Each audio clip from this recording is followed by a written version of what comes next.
వెంకటేశాయ.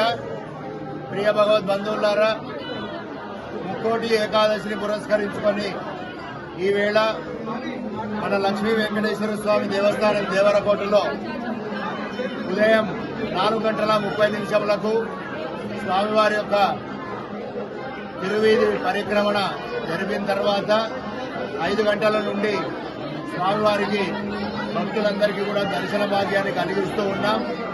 ఈవేళ స్వామి దర్శనం చేసుకున్నట్టయితే ముక్కోటి దేవతల యొక్క అనుగ్రహం కలుగుతుందని, కనుక ఈ ఏకాదశికి మోక్షదా ఏకాదశి అని పేరు.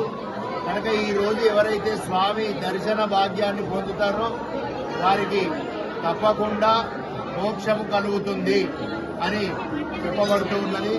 దేవస్థాన ఆలయ కమిటీ మరియు కార్యనిర్వాహకులు ఇన్స్పెక్టర్ గారు ఈరోజు ధనుర్మాసంలో వచ్చే పండుగ ముక్కోటి ఏకాదశి సందర్భంగా జరిగిన పల్లకి సేవలో ఉదయం 5 గంటలకు వేల సంఖ్యలో భక్తులు వచ్చారు. దర్శనార్థము స్వామివారి సేవ మొదలైపోయింది. ప్రతి ఒక్కరూ భక్తులు స్వామివారి సేవకు వచ్చి తరలిరండి. స్వామి శరణమయ్యప్ప. అయ్యప్ప దీక్ష పరులందరికీ కూడా దేవరకొండ దేవస్థానం ఆలయ కమిటీ ప్రత్యేక దర్శనం అని చెప్పి పెట్టడము, మరి దీక్ష పరులను గౌరవించినందుకు కమిటీకి ప్రత్యేకించి దీక్ష పరులం అందరం కూడా ధన్యవాదాలు తెలియజేస్తున్నాం.